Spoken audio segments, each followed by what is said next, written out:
I stared at the text message on my phone, reading it for the third time to make sure I wasn't imagining the words. Emma, we've decided it's best if you don't come to New Year's this year. Tyler needs a drama-free environment to network with, potential investors, and your presence might complicate things. Hope you understand. Love, Mom.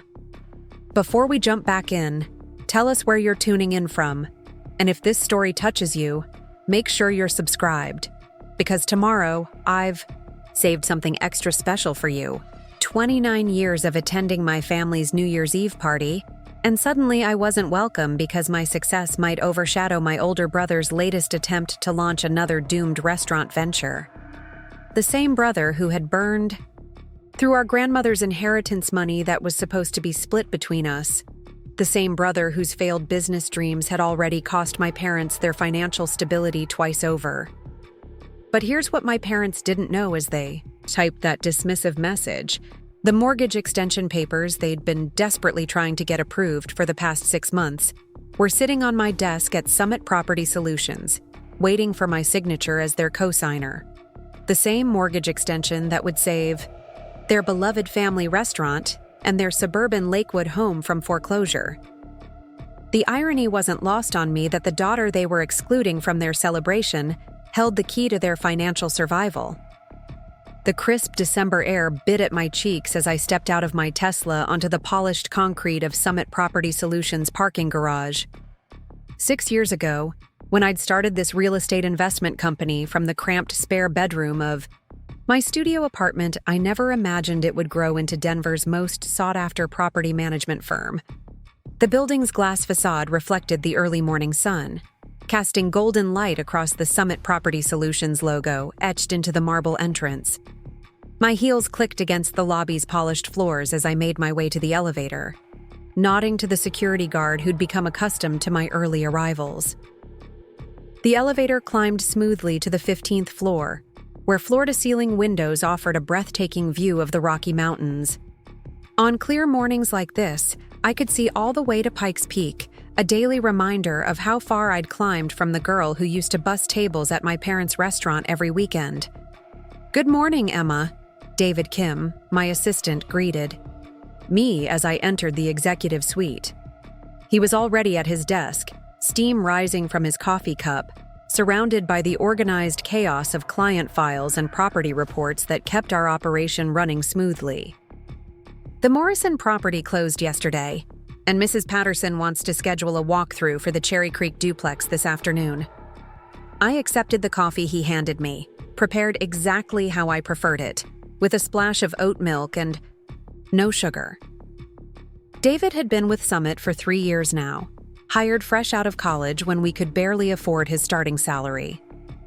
His attention to detail and unwavering loyalty had made him indispensable as we'd grown from managing 12 properties to overseeing a portfolio worth $47 million. "Perfect. Any word from the Rodriguez account?" I asked, settling behind my desk and powering up my computer. The Rodriguez account wasn't just another client file to me. It was my parents' financial lifeline, though they didn't know I was the one reviewing their mortgage extension application. David's expression shifted slightly, the professional mask slipping to reveal concern. "The paperwork is complete, but they still need a qualified cosigner. Without one, the bank won't approve the extension. The deadline is January 15th. I nodded, pulling up the file on my screen. There it was, in stark black and white. My parents' financial history laid bare. The original mortgage from 1998 when the family restaurant was thriving.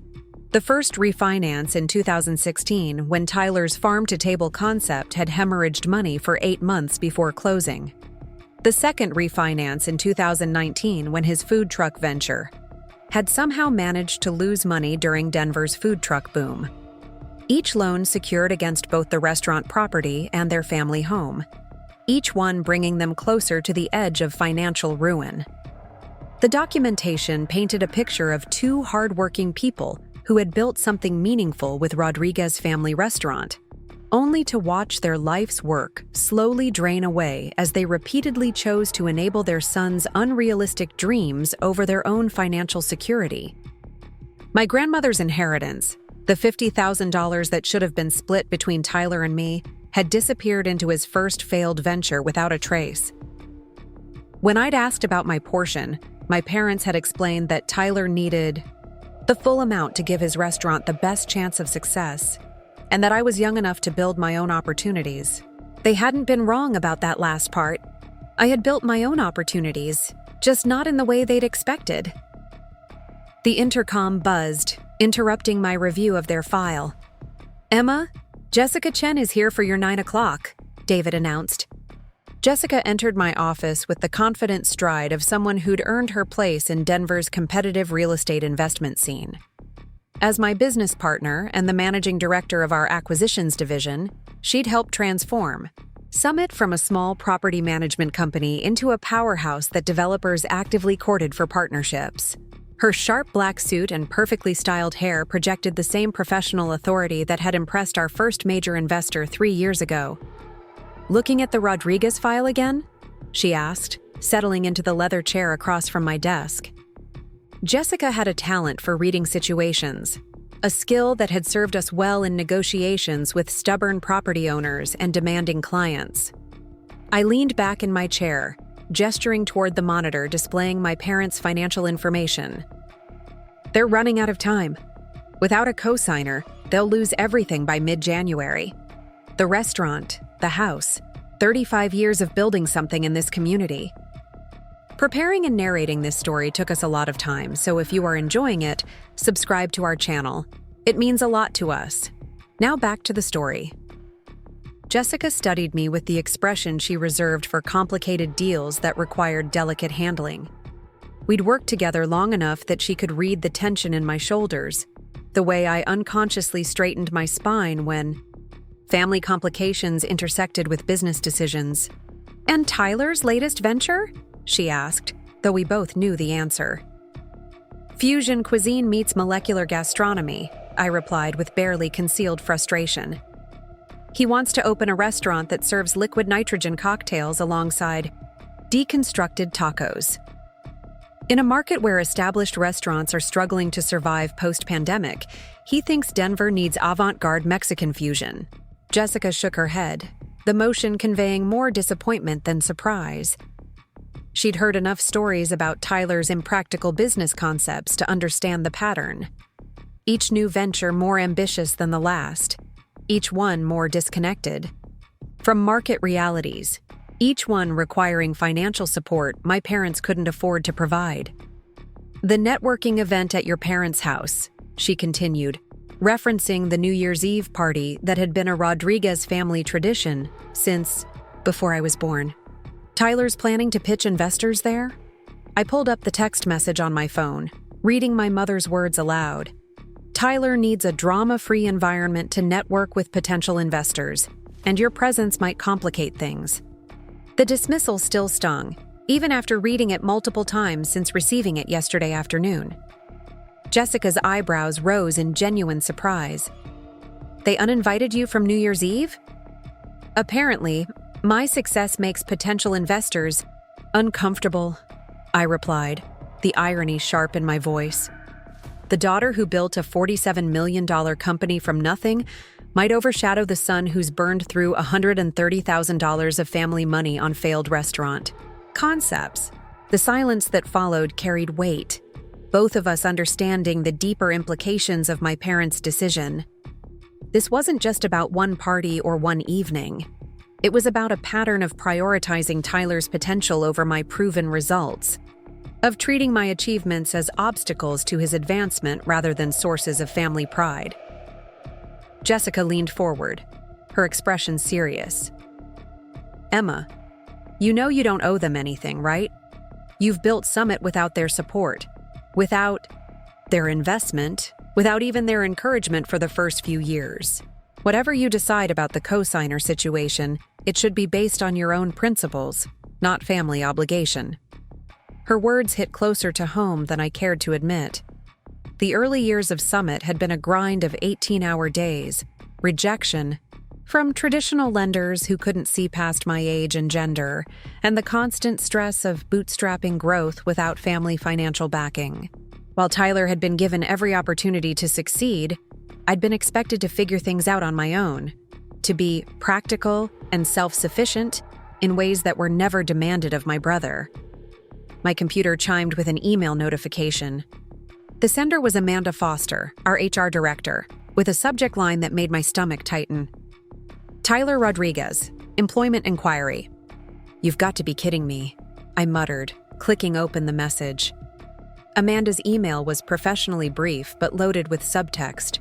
Tyler had submitted an application for a senior management position in our restaurant and hospitality division, a department that managed properties for food service businesses. His resume claimed extensive experience in restaurant operations, culinary innovation, and team leadership.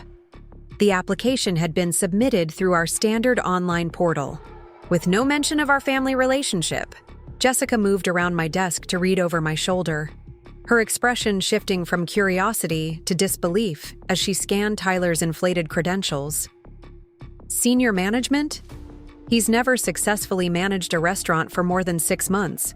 I scrolled through the attached resume, noting the creative interpretations of his work history.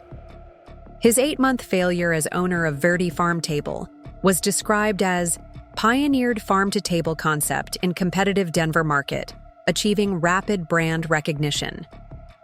His food truck disaster had been reframed as developed mobile culinary, platform serving diverse Denver neighborhoods, adapting quickly to market demands.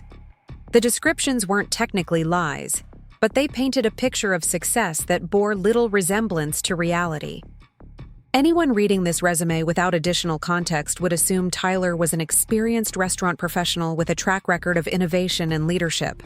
They wouldn't know about the creditors he'd left unpaid, the employees whose final paychecks had bounced, or the family money he'd burned through while learning expensive lessons about business fundamentals. He doesn't know you're involved with Summit, does he? Jessica asked, though she already knew the answer. I shook my head. My parents think I run a small property management company. They have no idea about our hospitality division, our investor partnerships, or our portfolio value. When I tried to tell them about our growth, my mother suggested I was exaggerating to make myself feel better about not having a traditional career path like Tyler. The memory of that conversation still rankled. I'd been excited to share news about our first major acquisition, a downtown office building that would anchor our commercial portfolio. My mother had listened politely before suggesting that I focus on finding a nice man to settle down with, rather than working such long hours on a business that might not pan out long term. The implication that Summit was a hobby, rather than a serious enterprise, had been clear. Jessica returned to her chair, pulling out her tablet to review Tyler's application more thoroughly. Amanda flagged several inconsistencies in his employment timeline, gaps that don't align with his stated responsibilities, references that she couldn't verify through standard channels. I wasn't surprised. Tyler had a talent for presenting himself in the best possible light, emphasizing potential over proven, results, focusing on vision rather than execution. It was the same approach that had convinced our parents to repeatedly invest in his ventures, despite mounting evidence that he lacked the practical skills necessary for restaurant success. "What's your instinct?" Jessica asked, studying my expression for clues about how I wanted to handle this unexpected complication. I considered the question carefully. Tyler's application represented more than just another employment decision. It was a test of the principles I'd established at Summit, the commitment to hiring based on demonstrated capability rather than personal connection. It was also an opportunity to examine whether my brother had genuinely developed the skills necessary for restaurant industry success, or whether he was still relying on charm and family influence to create opportunities he hadn't earned. Schedule. A formal interview, I decided. Same process we'd follow for any candidate. Panel interview with Amanda, department head review and skills assessment. No special consideration, no family favoritism. Jessica nodded approval. And if he realizes you're the owner during the process, then we'll address it directly, I replied. But not before he's had a chance to demonstrate what he actually brings to the table beyond family connection and theoretical potential. As Jessica prepared to leave my office, she paused at the door. For what it's worth, Emma, excluding you from New Year's Eve says more about their priorities than it does about your character. You've built something remarkable here, and you did it without compromising your principles or asking anyone to enable your success. After she left, I sat alone in my office, staring out at the Denver skyline while processing the convergence of family dynamics and business decisions that had suddenly dominated my morning. The mortgage extension papers lay in my desk drawer, requiring only my signature to provide my parents with the financial lifeline they desperately needed. Tyler's job application sat in my email, representing his latest attempt to find success, without acknowledging the pattern of failures that had brought us to this point. The irony was almost too perfect to be accidental. The son they'd prioritized was now seeking employment from the daughter they'd dismissed. The child who'd received every advantage was now dependent on the child who'd built her own opportunities from scratch. The family member they'd excluded from their celebration controlled the resources they needed for their survival. I thought about the girl who used to work weekends at Rodriguez Family Restaurant, watching customers enjoy my parents' carefully crafted recipes while dreaming about building something of my own someday. That girl had believed that hard work and demonstrated results would eventually earn her the same recognition and support that Tyler received automatically. She'd been naive about many things, but her instinct about the importance of building, rather than inheriting, had been correct. Summit Property Solutions existed because I'd learned early that opportunity wasn't something you could wait to receive. It was something you had to create through vision, persistence, and the willingness to take risks without safety nets. Every property in our portfolio, every satisfied client, every employee who'd built their career with us represented proof that success could be achieved through merit rather than favoritism. Now Tyler wanted to join that success without acknowledging the principles that had created it. My parents wanted my financial support while simultaneously excluding me from their family celebration. The convergence felt like a test of everything I'd learned about maintaining boundaries, honoring achievements, and refusing to enable patterns that had already proven destructive. My phone buzzed with another text message. This one was from Tyler himself, apparently unaware that his job application had already landed on my desk. Hey, Em. Heard through the grapevine that your little property company might have some restaurant management opportunities. Could you put in a good word for me? Family connections should count for something, right? Thanks, sis. The casual dismissal of Summit as my little property company, combined with his assumption that family connections should override qualifications, captured everything wrong with Tyler's approach to professional development. He still saw my business as a small favor trading operation, rather than a serious enterprise built on rigorous standards and measurable results.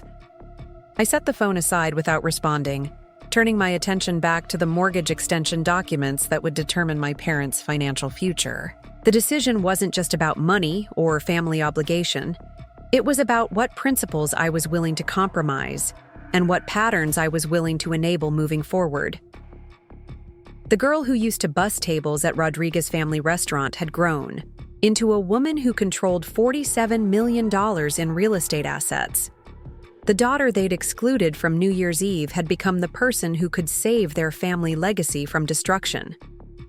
The sister Tyler dismissed as running a little property company was about to determine whether his latest career pivot would succeed or fail.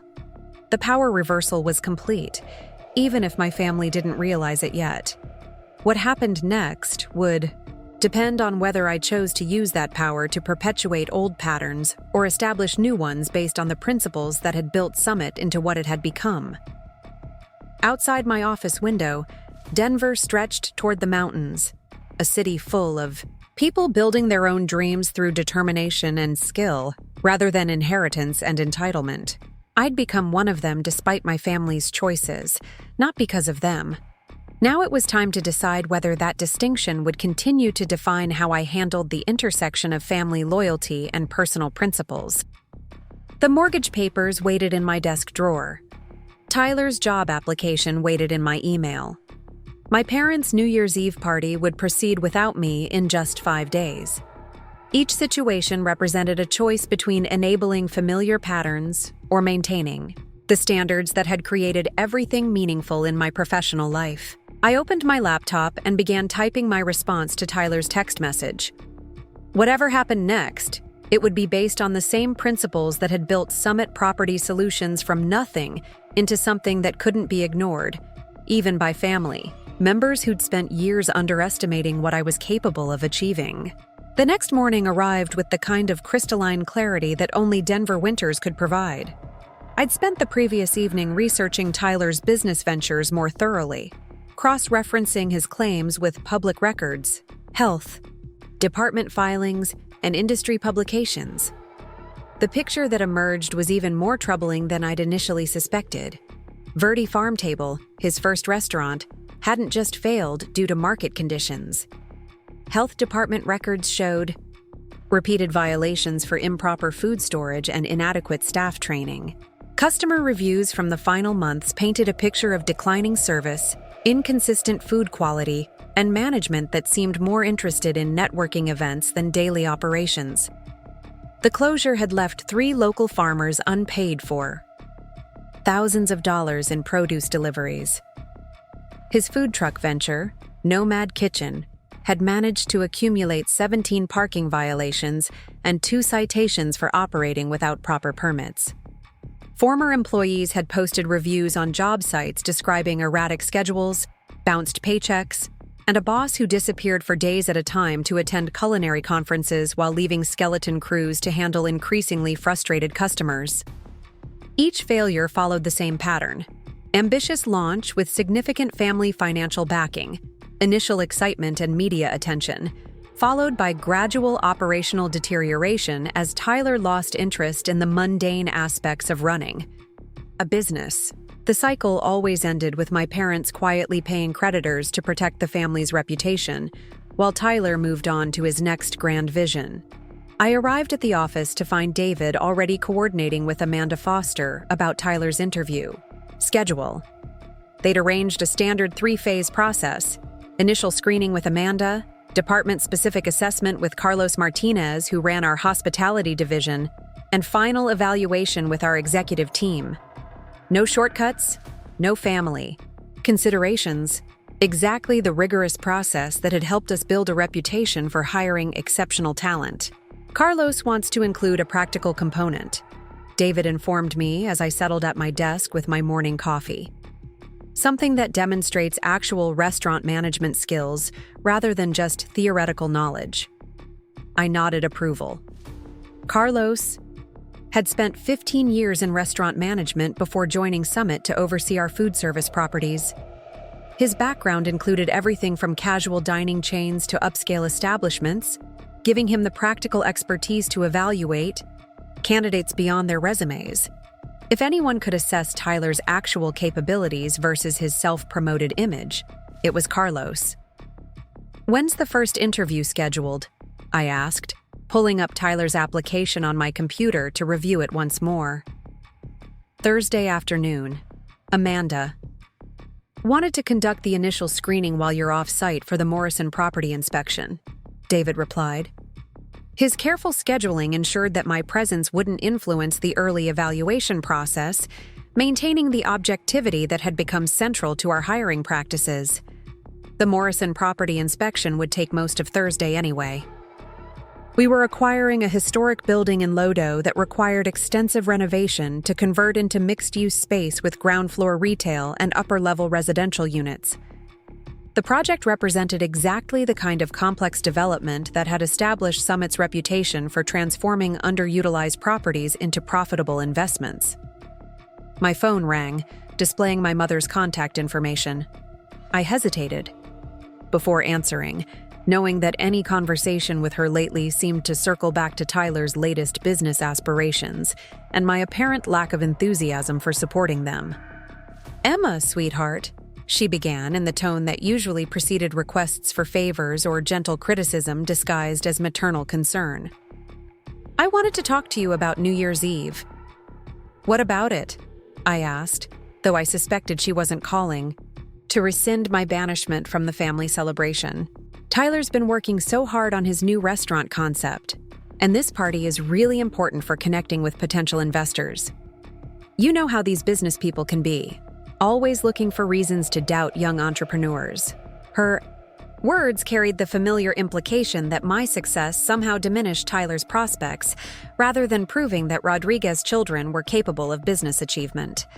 I leaned back in my chair, watching Denver's morning traffic flow along the street 15 floors below.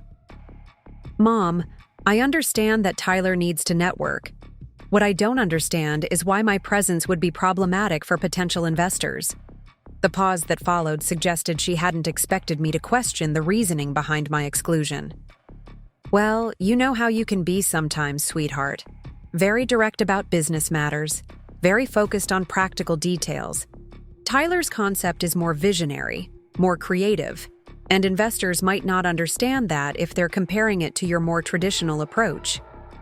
The characterization of my traditional approach would have been amusing if it weren't so. Revealing about how my parents perceived my professional achievements. Building a multi-million-dollar real estate portfolio required constant innovation, creative problem-solving, and strategic vision. Yet somehow my mother had managed to frame these qualities as conservative compared to Tyler's repeated failures to execute basic business fundamentals. "Traditional approach," I repeated slowly. "Mom, do you know what Summit Property Solutions actually does?" Another pause, longer this time. "You manage rental properties for people, right? Help landlords collect rent and maintain their buildings?" The simplification was so far from reality that I needed a moment to process it. My parents genuinely believed that I ran a small property management service, collecting rent checks and arranging maintenance calls. They had no concept of our development projects, our investment partnerships, or the sophisticated financial strategies that had generated millions in returns for our clients. "Mom, we develop commercial properties.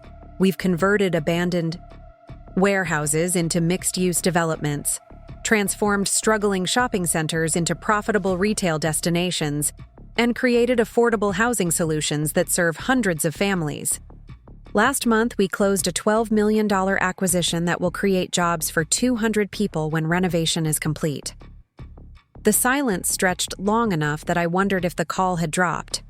When my mother finally responded, her voice carried a note of defensive confusion. "Well, that's wonderful, sweetheart, but Tyler's restaurant experience is more relevant to what he's trying to accomplish. You work with buildings, he works with people." The dismissal was so reflexive, so automatic, that I realized she hadn't actually processed anything I'd said about Summit's scope or achievements. In her mind, I would always be the practical daughter who found a way to make money from rental properties, while Tyler was the visionary son who understood hospitality and human connection. "I need to go, Mom. David is waiting with the Morrison project files," I said, ending the conversation before it could spiral into more frustrating attempts to explain my professional reality to someone determined not to understand it. After hanging up, I sat quietly for several minutes, processing the gap between my parents' perception and my actual accomplishments. They saw me as a competent property manager while celebrating Tyler as a creative entrepreneur, despite the fact that his creativity had consistently translated into financial disasters, while my traditional approach had built something substantial and profitable. David knocked on my office door, carrying a thick folder of documents for the Morrison inspection. "Everything all right?" he asked, noting my expression. "Family dynamics," I replied with a slight smile. "Apparently, I'm too traditional to attend New Year's Eve, but Tyler's failures are visionary entrepreneurship." David had worked with me long enough to understand the family tensions that occasionally spilled into my professional life. He'd Witnessed enough phone calls with my parents to recognize the pattern of dismissive support that characterized their response to Summit's growth. For what it's worth, he said, settling into the chair across from my desk. Your traditional approach has created more jobs and generated more economic impact in 6 years than most visionary entrepreneurs accomplish in their entire careers. His comment reminded me why I valued his perspective so highly.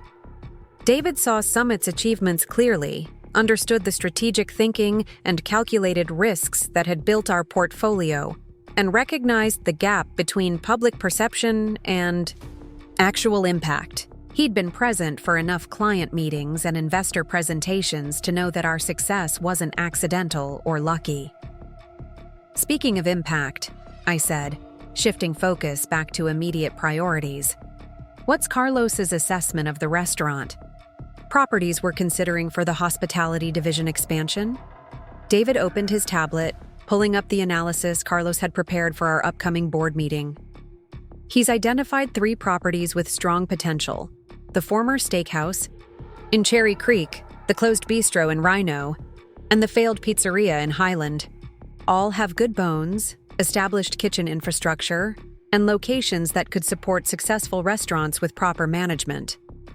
The irony wasn't lost on me that we were actively seeking restaurant properties to add to our portfolio, while Tyler struggled to understand why his own restaurant ventures kept failing. The difference was that we approached hospitality investments with the same rigorous analysis we applied to any property acquisition: market research, financial projections, operational assessments, and realistic timelines for profitability. Carlos thinks the Cherry Creek location has the highest potential, David continued. Previous owner spent significant money on kitchen upgrades and dining room renovation before closing due to management issues. The space could support a mid-scale restaurant with strong leadership and consistent operations. I made notes as he outlined Carlos's recommendations, thinking about how different this analytical approach was from Tyler's pattern of falling in love with concepts without adequately researching markets or operational requirements. Our hospitality division succeeded because we combined industry expertise with financial discipline, exactly the combination Tyler had never managed to develop. My computer chimed with an email from Amanda Foster, providing an update on Tyler's application review. Her preliminary assessment was diplomatically worded, but clearly skeptical about his claimed qualifications. Candidate presents well and demonstrates enthusiasm for restaurant industry, she'd written. However, verification of stated experience has proven challenging. References are either unavailable or provide vague responses about his contributions to previous ventures. Recommend proceeding with structured interview process while maintaining realistic expectations about alignment with our standards. The professional language couldn't quite hide Amanda's concerns about Tyler's credibility. In 6 years of hiring for Summit, she'd developed keen instincts for identifying candidates who inflated their qualifications or misrepresented their experience. Her diplomatic warnings suggested that Tyler's resume wouldn't survive close scrutiny from industry professionals who understood the difference between participation and leadership. I forwarded Amanda's assessment to Jessica with a brief note asking for her thoughts on how to proceed.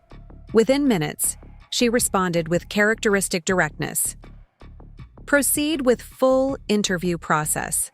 Let his actual capabilities speak for themselves. If he's developed genuine expertise, it will be obvious. If he hasn't, that will be obvious too. The approach aligned perfectly with the principles that had guided Summit's growth from the beginning. We evaluated people based on demonstrated capabilities rather than claimed credentials, on proven results rather than theoretical potential.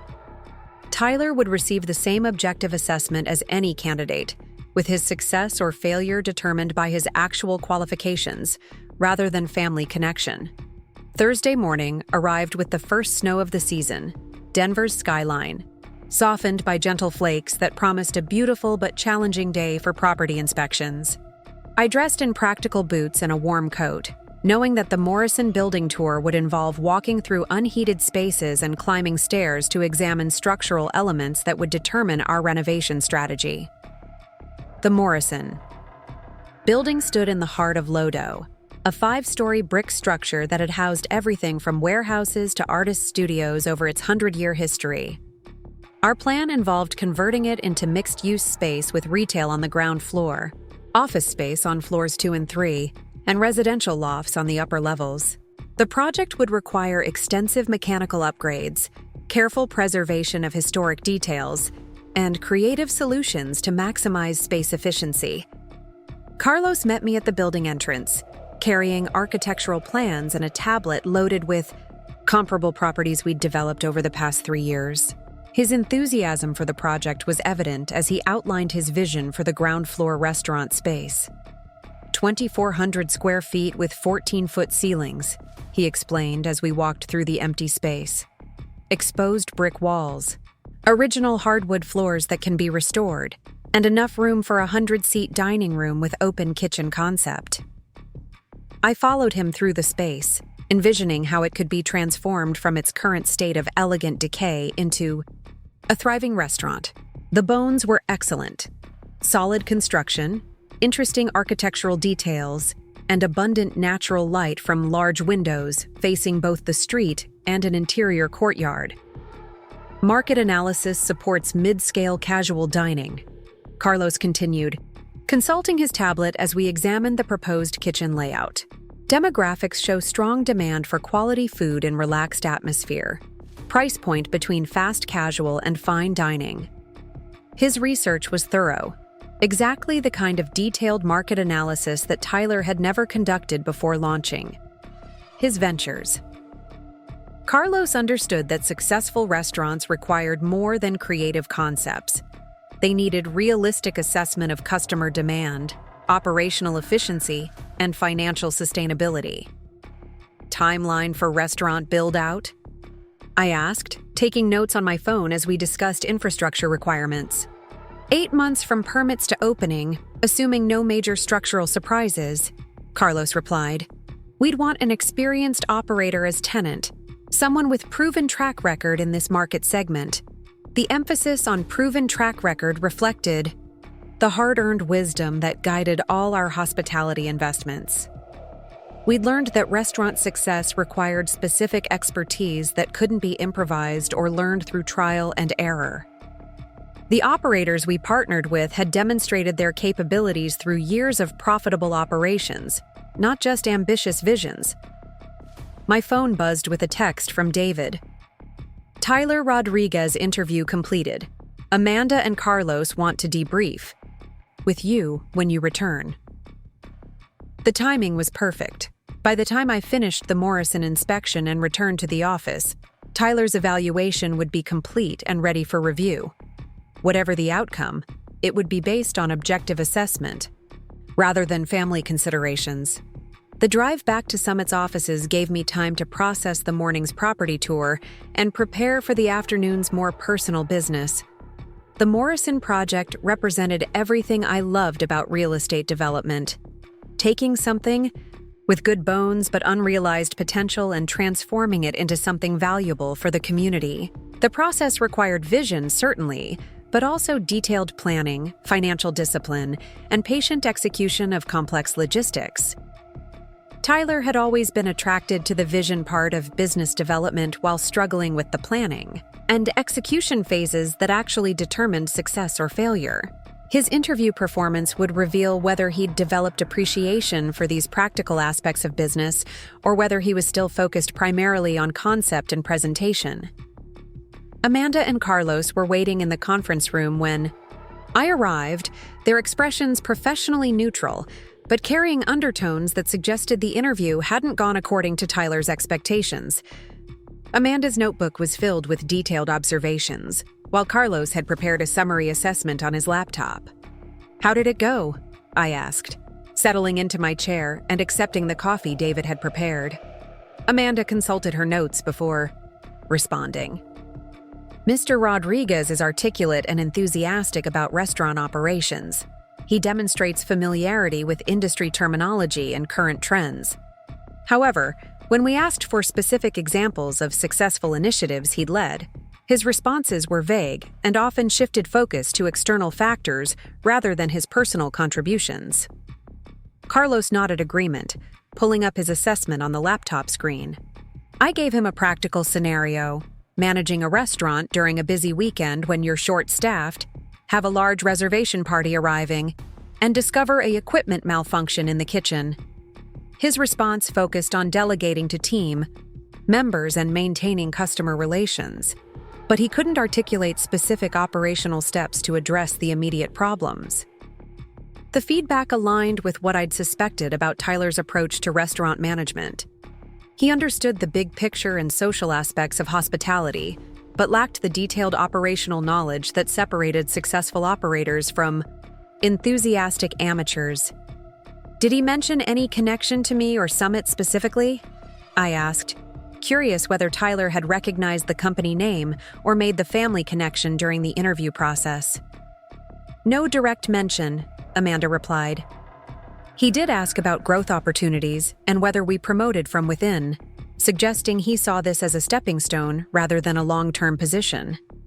When Carlos asked about his commitment to developing expertise in property management aspects of restaurant operations, his interest seemed to diminish. The response was characteristic of Tyler's approach to employment, seeking positions that would enhance his resume or provide networking opportunities rather than roles where he could contribute meaningfully to organizational success. He'd never understood that sustainable career advancement required building genuine value for employers rather than simply collecting impressive titles. Carlos closed his laptop and looked directly at me. Emma, I know this is complicated because of family relationships, but based purely on professional qualifications, I can't recommend moving forward with his application. He lacks the operational experience we need for restaurant property management, and his attitude suggests he's not interested in developing those skills from an entry-level position. The assessment was exactly what I'd expected, but still carried emotional weight. Rejecting Tyler's application meant acknowledging that family connection couldn't bridge the gap between his perceived qualifications and our actual requirements.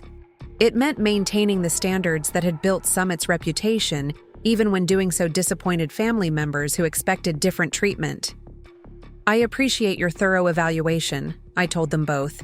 We'll proceed according to our standard process. Amanda, please prepare the standard rejection letter explaining that his background doesn't align with our current needs and include information about other opportunities that might better match his experience level. After Amanda and Carlos left to document their assessments, I remained in the conference room, processing the convergence of family dynamics and professional standards that had dominated my week. Tyler's interview failure wasn't surprising, but it clarified the gap between his self-perception and his actual capabilities in ways that might finally force honest conversation about his professional development. My phone displayed a missed call from my father, followed by a voicemail message.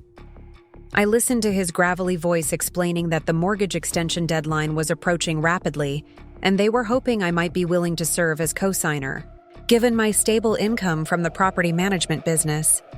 The request was delivered with the same casual assumption of support that had characterized my parents' approach to family financial decisions throughout my life. They expected my assistance with their mortgage crisis, while simultaneously excluding me from family celebrations and dismissing my professional achievements as less significant than Tyler's repeated failures. The symmetry was almost poetic. Tyler had been rejected for employment with the company he didn't know I owned, while my parents were requesting financial support from the daughter they'd deemed too traditional for New Year's Eve. The power dynamics that had shaped our family relationships for decades were finally confronting the reality of who had actually built something sustainable and who had simply burned through opportunities and advantages. I returned my father's call, knowing that the conversation ahead would require careful navigation between family loyalty and personal boundaries that had taken years to establish. Dad, I got your message about the mortgage extension, I said, when he answered.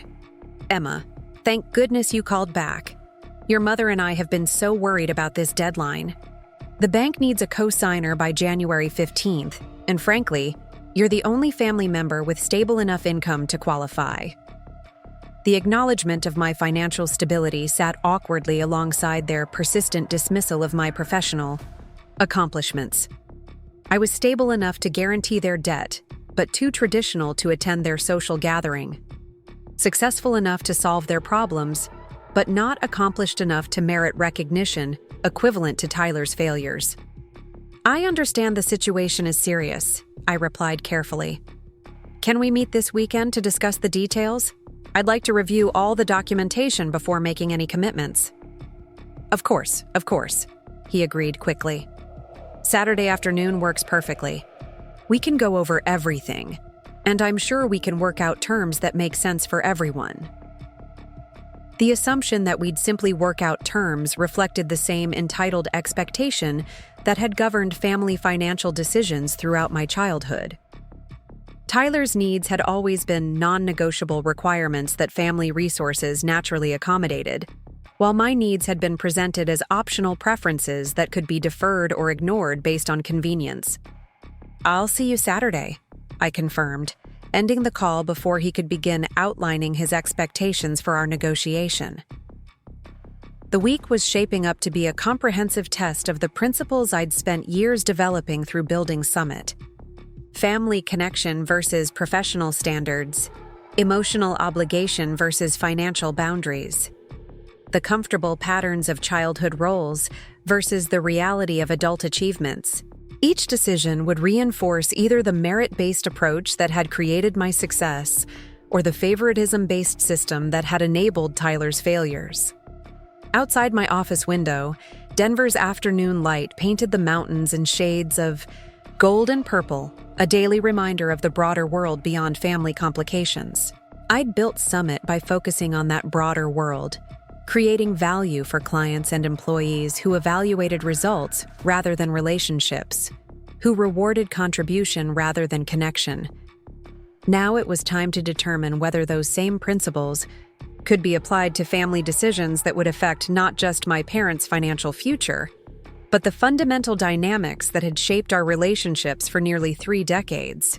The mortgage extension papers waited in my desk drawer, requiring only my signature to transform me from excluded daughter into financial savior.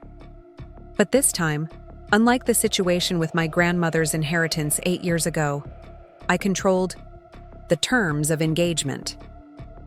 This time, family favoritism would have to justify itself against standards of accountability and respect that I'd earned the right to demand.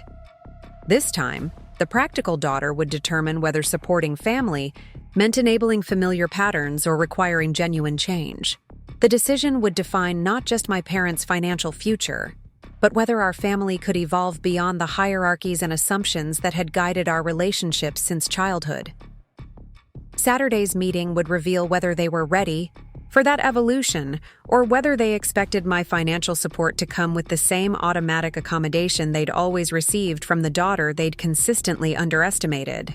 Saturday afternoon arrived with the crisp bite of Colorado winter, the kind of day that made the mountains look close enough to touch. I pulled into my parents' driveway precisely at 2 o'clock, noting the subtle signs of deferred maintenance that spoke to their current financial pressures.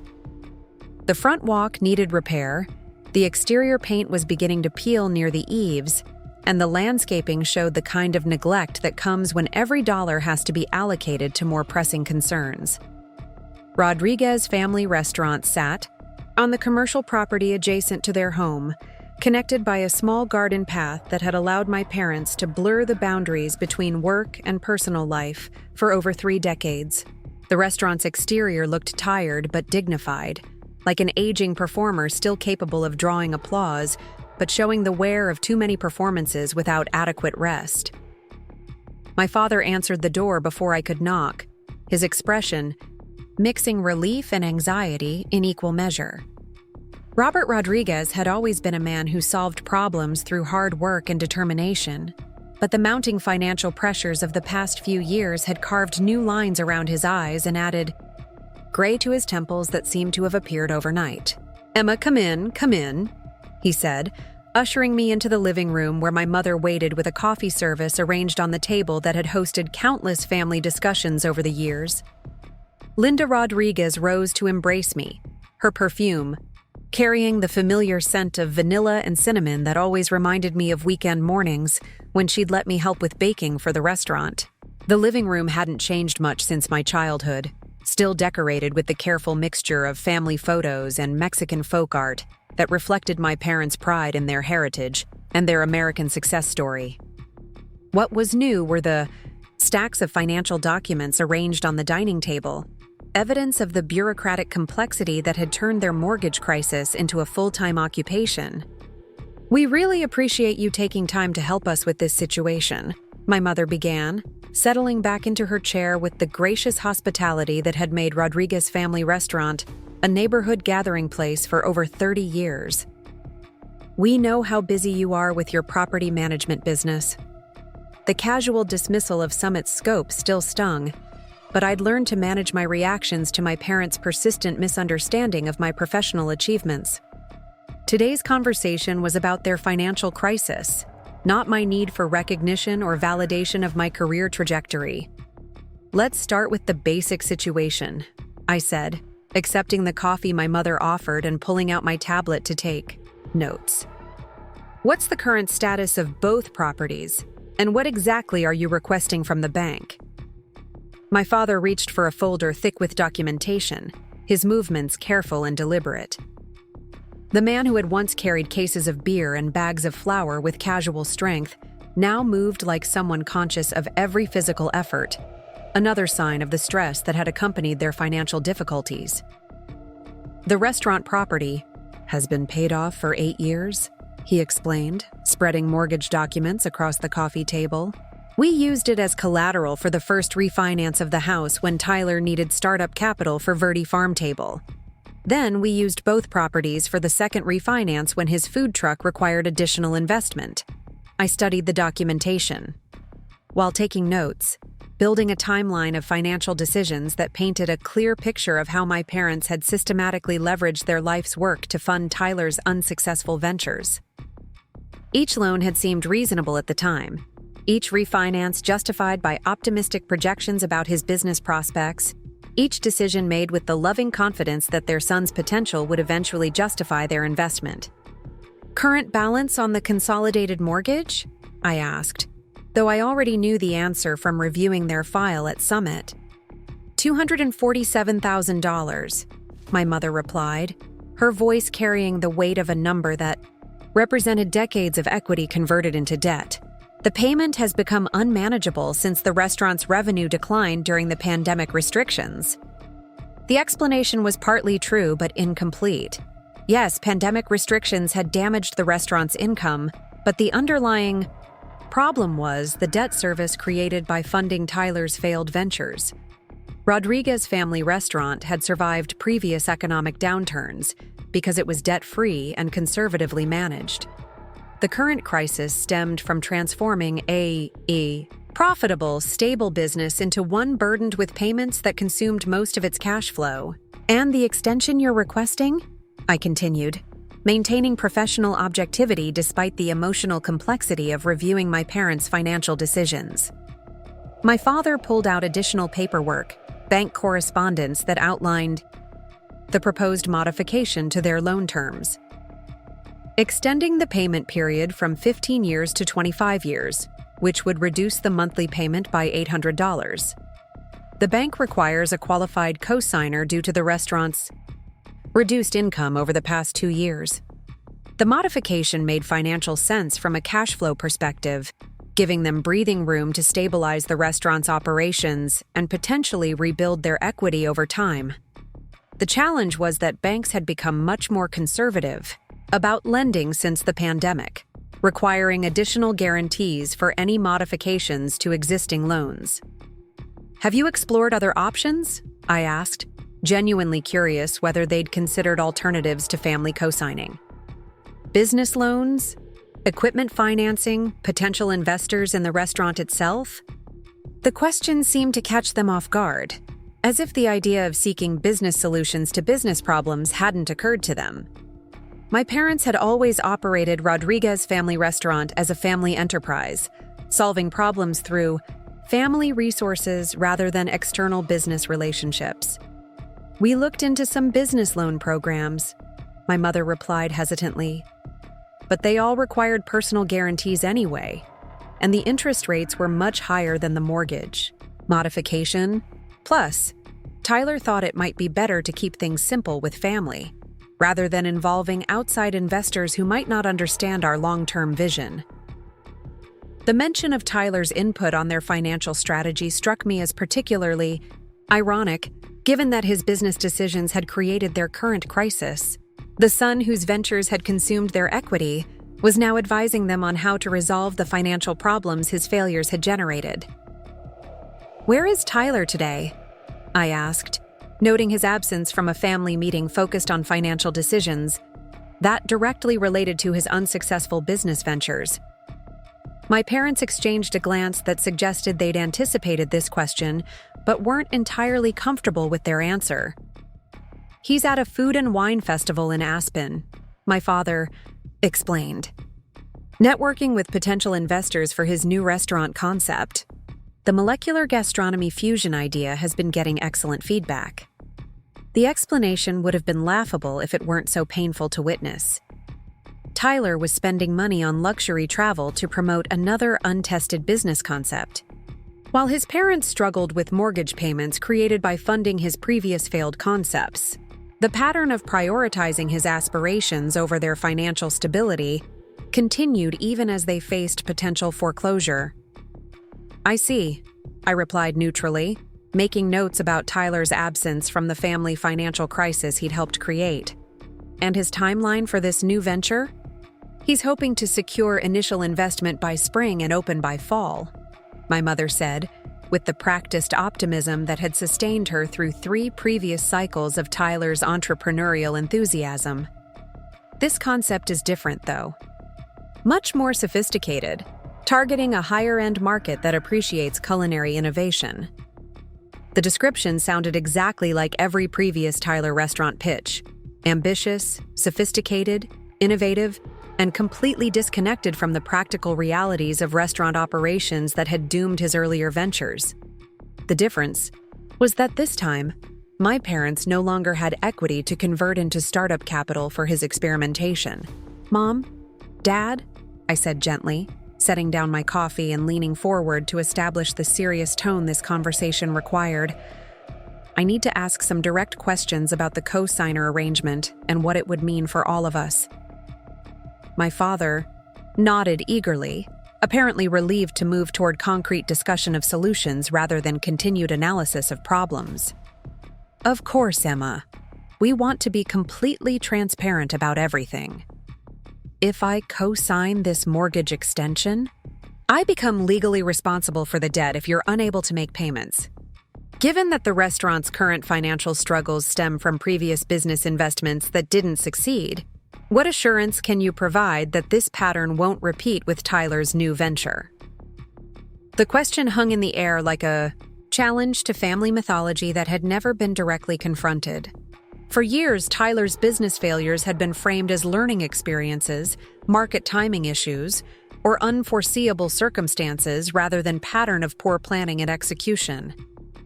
Now, I was asking my parents to acknowledge that pattern and explain how they would prevent it from continuing. "Emma, sweetheart," my mother began with the tone she'd used throughout my childhood when I asked questions that made adults uncomfortable. "Tyler has learned so much from his previous experiences. He's much more prepared now, much more realistic about business requirements. What specific evidence supports that assessment?" I pressed, maintaining the respectful but direct approach that had served me well in business negotiations. "What has he done differently in planning this venture compared to Verde Farm Table or Nomad Kitchen?" My father shifted uncomfortably, apparently realizing that I was asking for measurable proof rather than accepting parental faith in Tyler's development. "Well, he spent months researching the molecular gastronomy market, attended several culinary conferences, even consulted with established chefs who've successfully implemented similar concepts." The description sounded like the same superficial research that had preceded Tyler's previous ventures.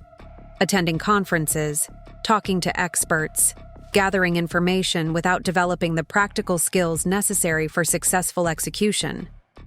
Research and consultation were valuable, but Tyler's pattern involved using them as substitutes for hands-on experience rather than supplements to proven operational capability. "Has he worked in a restaurant since Nomad Kitchen closed?"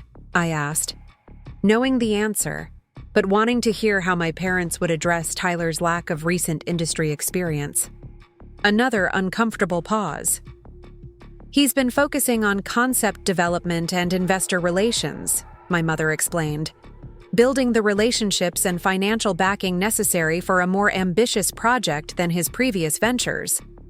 The euphemistic language couldn't disguise the fact that Tyler had spent 3 years without practical restaurant experience while developing increasingly grandiose concepts that required other people's money to test. He'd moved further away from hands-on industry involvement while simultaneously proposing more complex and expensive ventures. "I'm concerned about a pattern," I said, choosing my words carefully to maintain family respect while expressing serious reservations. Each of Tyler's ventures has required significant family financial support, operated for less than a year, and closed with outstanding debts to vendors and employees. This new concept sounds even more ambitious and expensive than his previous attempts. My father's expression shifted from hopeful to defensive, the change marking a transition from requesting assistance to protecting family hierarchy that had shaped our relationship since childhood. "Emma, Tyler is your brother. Sometimes family members need support during challenging periods, and those who are more fortunate have a responsibility to help." The reframing was so familiar that I recognized it instantly. My success transformed from personal achievement into family obligation. My financial stability redefined as fortune, rather than the result of strategic decisions and hard work. Tyler's failures became temporary challenges requiring family support rather than evidence of capabilities that didn't match his ambitions. "Dad, I understand family responsibility," I replied calmly. "What I don't understand is why that responsibility seems to flow in only one direction. Tyler has received the majority of family financial support throughout his adult life, including my portion of grandmother's inheritance. Meanwhile, I built my business without family investment and have never requested financial assistance for my ventures." The direct reference to my grandmother's inheritance created visible tension in the room. This topic had been carefully avoided in family conversations since the money was redirected to Tyler's first restaurant, treated as an uncomfortable decision that was better forgotten than examined. "That was a different situation," my mother said quickly. "Tyler needed the full amount to give his restaurant the best chance of success, and you were young enough to create other opportunities for yourself." "And I did create other opportunities," I confirmed. Summit Property Solutions now manages a portfolio worth $47 million and employs 32 people. I created those opportunities without family financial support, without inherited advantages, without anyone else guaranteeing my business loans or covering my failures. The numbers seemed to surprise my parents, as if they were hearing about Summit's scope for the first time, despite my attempts over the years to share information about our growth and achievements. Their expressions suggested they genuinely believed I was managing rental properties for small landlords, rather than developing commercial real estate at an institutional scale. "47 million?" My father repeated slowly. "Emma, I had no idea your business had grown to that level." "Because you've never asked for details about what I do professionally," I replied, keeping my voice level despite the frustration that had been building for years. Every family conversation about business focuses on Tyler's latest concept, or his networking activities, or his educational experiences. My achievements are acknowledged briefly before the conversation returns to his potential. The observation created an uncomfortable silence as my parents processed the gap between their assumptions about my career and the reality of what I'd accomplished without their attention or support. The practical daughter who had found her own Wei had built something more substantial than the visionary son who'd received every advantage. "We're proud of your success, sweetheart," my mother said finally, though her tone suggested she was still adjusting to information that contradicted years of assumptions. "We just didn't realize the scope of what you'd built. The scope includes a hospitality division that manages restaurant properties," I continued, deciding that complete honesty was necessary for this conversation to be productive. "We've successfully developed food service locations that serve hundreds of customers daily and employ dozens of people. Our approach emphasizes operational efficiency, market research, and financial sustainability." My father leaned forward with sudden interest. "Restaurant properties? Emma, why didn't you tell us you were involved in the restaurant industry? You could have provided guidance for Tyler's ventures, helped him avoid some of the mistakes that caused problems." The suggestion that I should have volunteered expertise to help Tyler succeed while he and my parents dismissed my professional capabilities was so ironic that I needed a moment to process it. They'd spent years treating my business knowledge as less relevant than Tyler's theoretical potential, but now wanted to know why I hadn't shared restaurant industry insights that might have prevented his failures. "Dad, Tyler has never asked for my professional input on his restaurant ventures. In fact, when I suggested that Verde Farm Table's financial projections seemed optimistic, Tyler explained that I didn't understand the creative aspects of restaurant development because my work was too focused on practical details."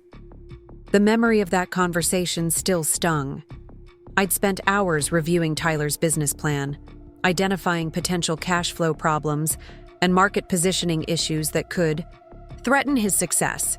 His response had been to dismiss my analysis as overly conservative and insufficiently visionary, while my parents had supported his right to pursue his creative vision without interference from family members who didn't share his entrepreneurial spirit.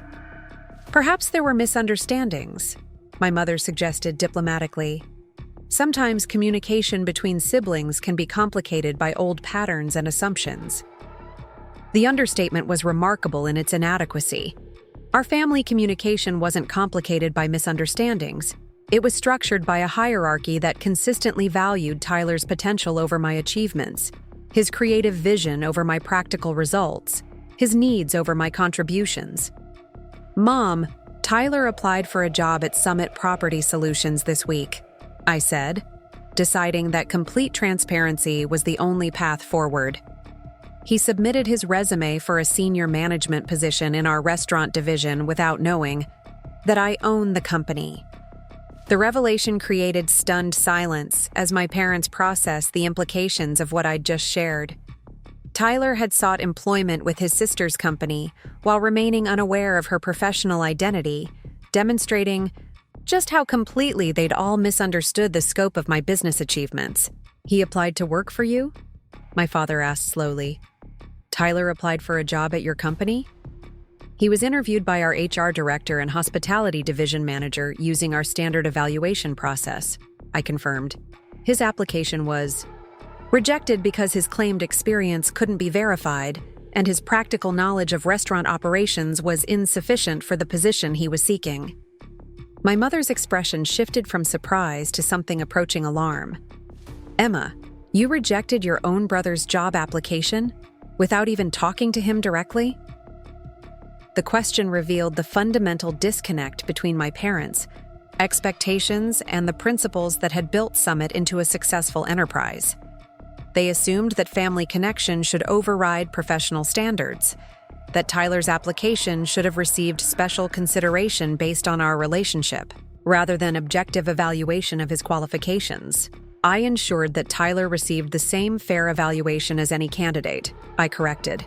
Special treatment based on family connection would have been unfair to our employees who earned their positions through demonstrated capability, and it would have been ultimately harmful to Tyler by placing him in a role where he couldn't succeed.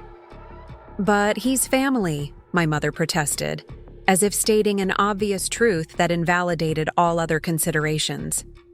"Family helps family, especially when someone is struggling to rebuild their career. Tyler isn't struggling to rebuild his career. I replied firmly. He's struggling to avoid accountability for the consequences of his career choices. There's a significant difference between helping someone recover from temporary setbacks and enabling someone to avoid learning from repeated failures. The distinction seemed to genuinely confuse my parents, as if they'd never considered that their financial support might be perpetuating Tyler's problems rather than solving them.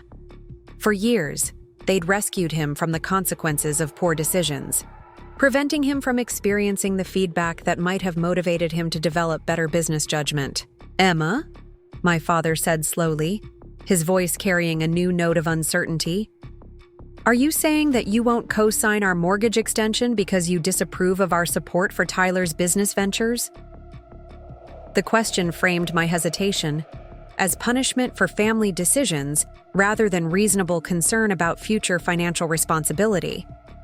It transformed legitimate questions about risk management into personal rejection of family loyalty, exactly the kind of emotional manipulation that had shaped family financial decisions throughout my childhood.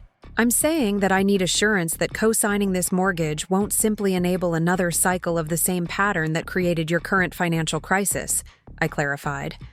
"Tyler is already developing plans for a new restaurant that will require significant startup capital. What happens when he asks you to leverage these properties again to fund his molecular gastronomy concept?"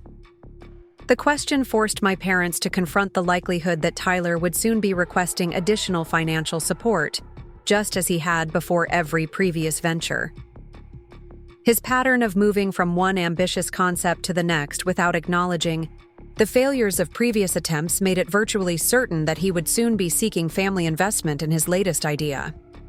"Tyler understands the situation now," my mother said, though her tone lacked conviction. "He knows we can't provide the same level of support we offered for his previous ventures." "Has he explicitly agreed to that limitation?" I pressed. "Have you had a direct conversation where Tyler acknowledged that future business ventures must be funded through his own resources or external investors rather than family property?" The silence that followed answered my question more clearly than words could have. My parents hadn't set boundaries with Tyler about future financial requests because they couldn't imagine denying him support if he presented another compelling vision for restaurant success. Their pattern of enabling his ventures was driven by love and hope rather than realistic assessment of his track record. "What are you asking from us?" my father finally said, his voice heavy with the realization that this conversation wasn't proceeding according to his expectations. "I'm asking for honest acknowledgement that the current financial crisis was created by family decisions that prioritize Tyler's unproven business concepts over your own financial security," I replied. "And I'm asking for concrete assurance that co-signing this mortgage extension won't simply enable repetition of the same pattern with his next venture." The requirements I was outlining represented a fundamental shift in how our family handled financial decisions and business discussions. Instead of automatic support based on family loyalty, I was requesting accountability based on demonstrated results. Instead of protecting Tyler from the consequences of his choices, I was suggesting that he should experience the natural feedback that might motivate better decision-making. "Emma, what you're describing sounds like you want to control Tyler's future business activities as a condition for helping us," my mother observed, her tone carrying disapproval of what she saw as overreach into family relationships. "I want assurance that my financial guarantee won't be used to fund another failed restaurant venture that leaves you in an even worse financial position," I corrected. "Tyler has the right to pursue any business opportunity he chooses, but he doesn't have the right to risk other people's financial security for ventures that his track record suggests are unlikely to succeed." The distinction between controlling Tyler's choices and protecting my own financial interests seemed difficult for my parents to grasp.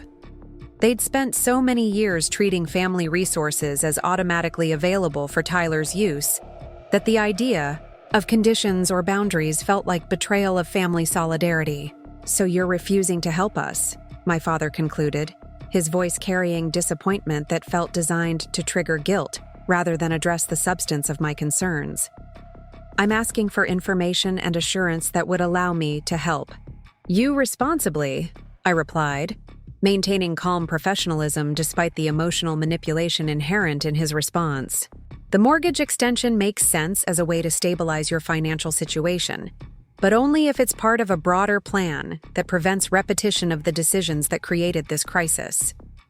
My parents sat quietly for several minutes, processing the gap between their expectations for this conversation and the reality of my conditions for providing financial support. They'd expected emotional appeals to family loyalty would overcome any practical concerns, while I was insisting on business-like evaluation of risks and benefits. What specifically would you need to see? My mother asked finally, apparently, recognizing that their original approach wasn't going to achieve the result they sought. The question represented the first acknowledgement that my concerns might be legitimate rather than just obstacles to overcome through family pressure. It created an opening for productive negotiation based on mutual understanding rather than unilateral demands for support. Clear boundaries regarding future family financial support for Tyler's business ventures, I replied. Written agreement that the properties will not be used as collateral for future business loans. Realistic assessment of Tyler's current situation and concrete steps he's taking to develop the practical skills necessary for restaurant success. The requirements weren't unreasonable, but they represented a complete reversal of how our family had historically handled business and financial decisions.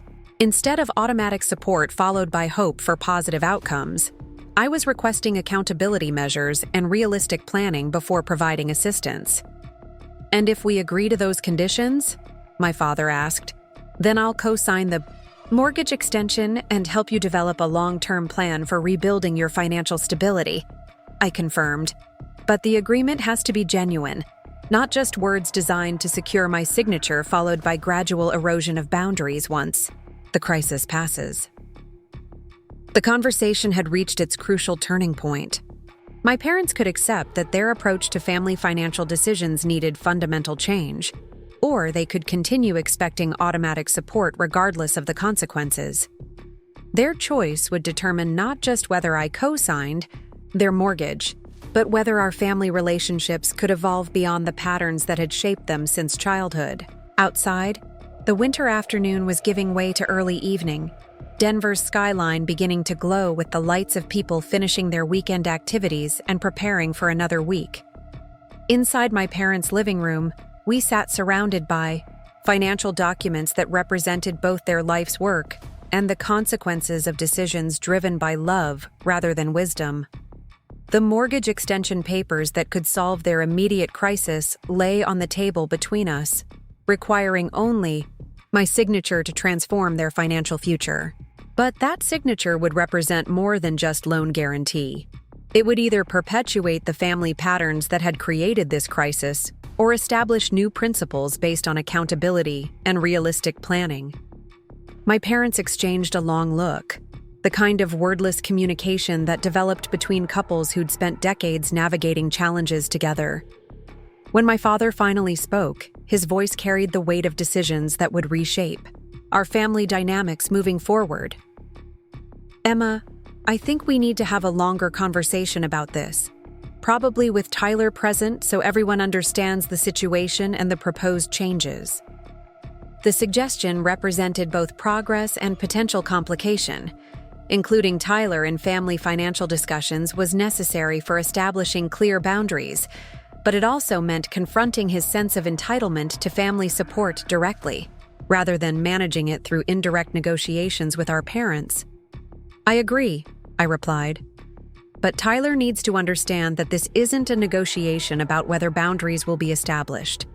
This is a discussion about what specific boundaries will look like and how they'll be maintained. The distinction was crucial. I wasn't seeking Tyler's permission to require accountability. I was informing him about conditions that would govern future family financial decisions. The difference reflected the shift from treating him as the center of family financial planning to treating him as one factor among many in decisions that affected everyone's security. When would work for you? My mother asked, apparently accepting that this conversation would require Tyler's participation, whether he was comfortable with that or not. "Tomorrow evening," I replied, checking my calendar app. 7 o'clock, either here or at the restaurant. But I want clarity about the agenda. We're discussing my conditions for co-signing the mortgage and establishing boundaries for future family financial decisions, not negotiating whether those boundaries are necessary. The agenda I was setting reflected the power dynamic that had finally shifted in our family. For the first time, the practical daughter who'd been excluded from New Year's Eve was determining the terms under which family financial assistance would be provided. The son who'd consumed family resources for years would finally be asked to account for his failures and justify his future plans. 7 o'clock tomorrow at the restaurant, my father confirmed. We'll make sure Tyler understands this is a serious conversation about family financial planning, not just an informal discussion. As I gathered my notes and prepared to leave, my mother walked me to the door with the same gracious hospitality that had characterized her behavior throughout my childhood. But something had changed in her expression, a recognition that the daughter she'd underestimated had become someone whose opinions and boundaries couldn't be dismissed or manipulated through emotional appeals. "Emma, I want you to know that your father and I are proud of what you've accomplished with your business," she said, her words carrying sincerity that had been absent from previous acknowledgments of my success. "We may not have understood the scope of your achievements, but we recognize now that you've built something remarkable." The acknowledgement felt genuine, even if it came only after my financial support had become necessary for their survival. Recognition earned through leverage was better than no recognition at all, though it highlighted how completely they'd overlooked my accomplishments when doing so didn't serve their immediate needs. "Thank you, Mom," I replied, embracing her, with affection tempered by realism about what had motivated this newfound appreciation for my professional capabilities. As I drove away from my childhood home, I reflected on the conversation that had forced long overdue honesty about family financial patterns and the expectations that had shaped our relationships for decades. Tomorrow's meeting with Tyler would determine whether our family could evolve beyond those patterns or whether the crisis would simply be postponed until his next venture required additional family investment. The mortgage extension remained unsigned in my briefcase, a financial instrument that represented more than loan modification. It was a test of whether accountability could be introduced into family relationships that had been shaped by entitlement and enablement for over 30 years. Whether Tyler could accept responsibility for his failures and agree to boundaries that would protect his parents' remaining financial security. The practical daughter who'd been deemed too traditional for New Year's Eve had become the family member who controlled their financial future. Tomorrow would reveal whether that power could be used to establish healthier patterns, or whether family dynamics were too entrenched to allow meaningful change. Sunday evening brought an unexpected phone call that changed everything. I was reviewing quarterly reports in my home office when Tyler's name appeared on my phone screen, calling me directly for the first time in months. His usual communication pattern involved texting or communicating through our parents, so a direct call suggested something significant had shifted in his perspective. "Emma," he said when I answered, his voice carrying a note of uncertainty. I rarely heard from him. "Can we talk before tomorrow's meeting? Just the two of us?" The request surprised me.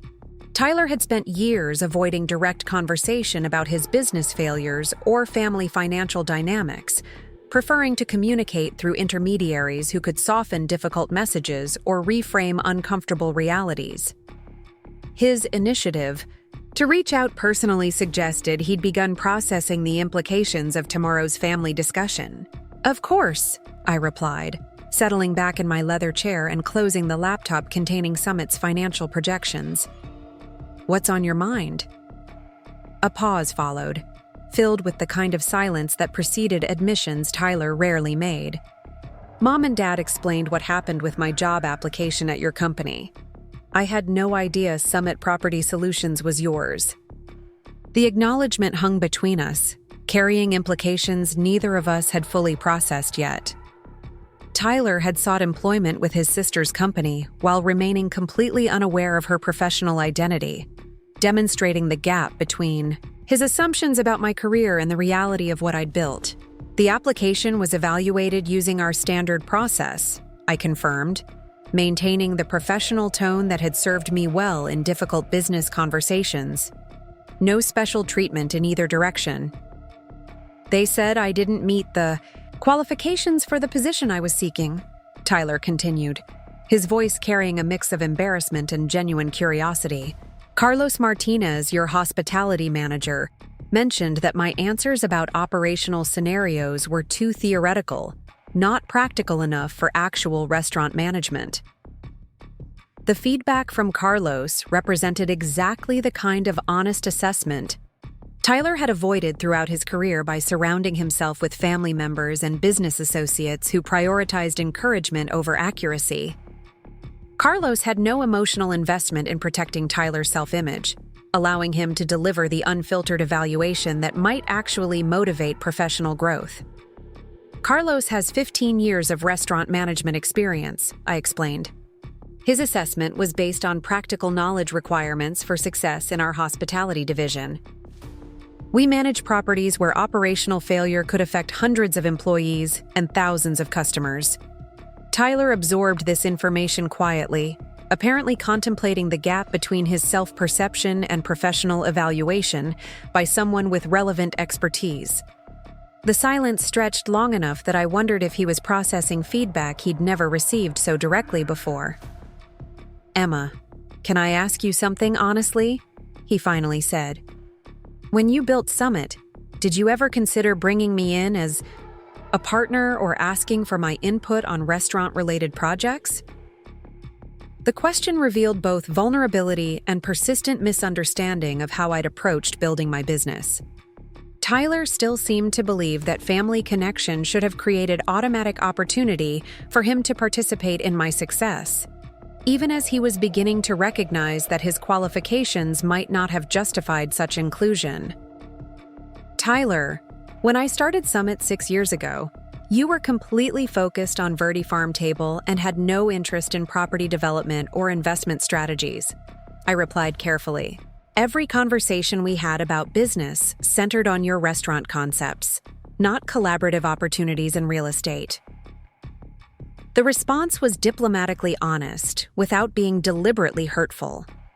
Tyler had been so absorbed in his own entrepreneurial aspirations that he'd never expressed curiosity about my business development or offered to contribute expertise to my ventures. The idea of family collaboration had never emerged because he'd viewed our careers as entirely separate domains. "I guess I never thought about what you were building," he admitted with a candidness that caught me off guard. "I assumed you were managing rental properties for other people, not developing your own portfolio or creating something this significant." The acknowledgement of his assumptions felt like progress, even if it highlighted years of family conversations where my achievements had been casually dismissed or fundamentally misunderstood. Tyler was finally recognizing that his sister had been building something substantial while he'd been focused on his own struggles and aspirations. "What changed your perspective?" I asked, genuinely curious about what had motivated this unexpected self-reflection. "Honestly, getting rejected from your company," Tyler replied with a laugh that carried more embarrassment than humor. "Carlos asked me specific questions about managing food costs, scheduling staff during peak periods, handling equipment failures during service. I realized I was giving answers about delegation and customer relations instead of actual operational solutions." The admission represented significant evolution in Tyler's self-awareness. For years, he'd attributed his restaurant failures to external factors like market conditions, timing, or insufficient capital, rather than acknowledging gaps in his practical knowledge and management skills. "Those operational details make the difference between restaurants that survive and restaurants that fail," I observed. "Concepts and vision matter, but execution determines success." "That's what I'm starting to understand," Tyler agreed.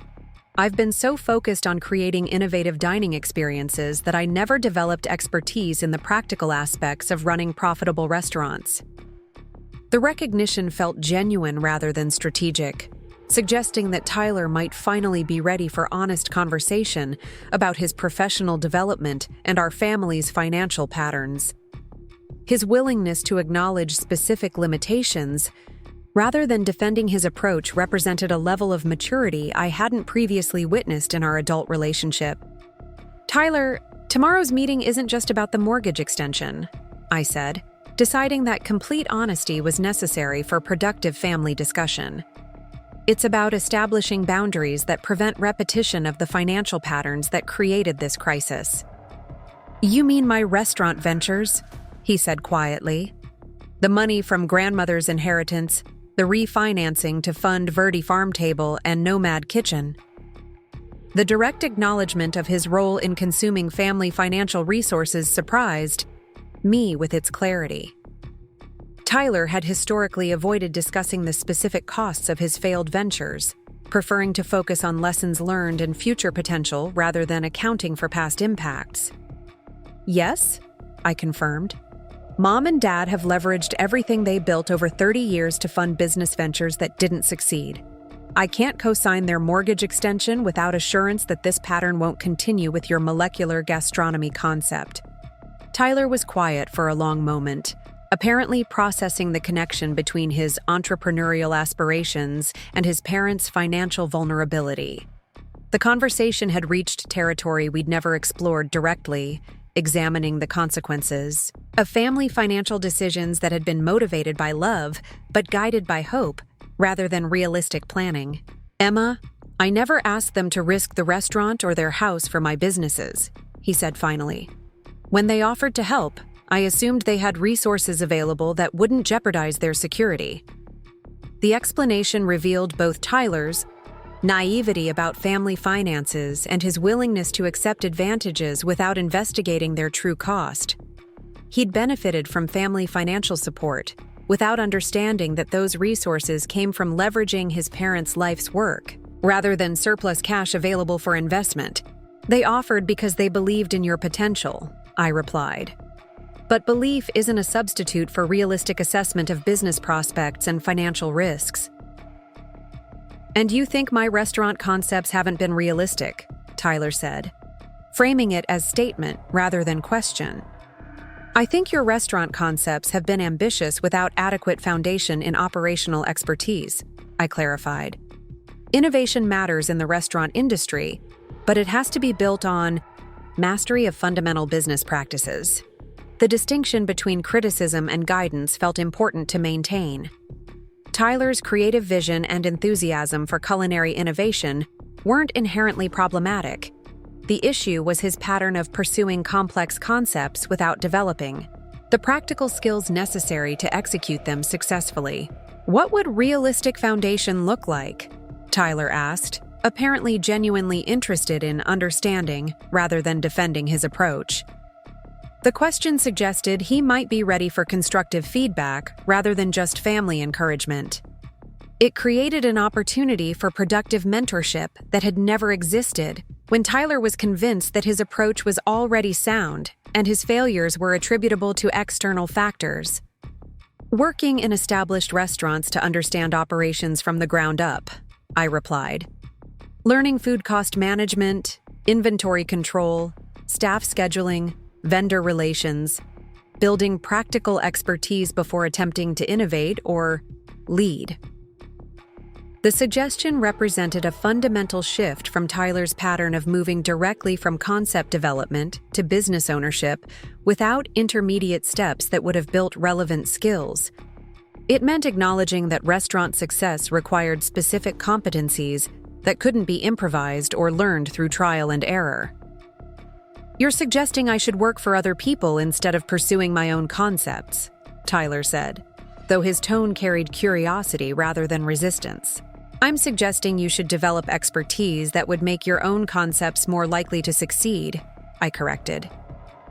Every successful entrepreneur I know built their capabilities through experience before risking significant capital on unproven ideas.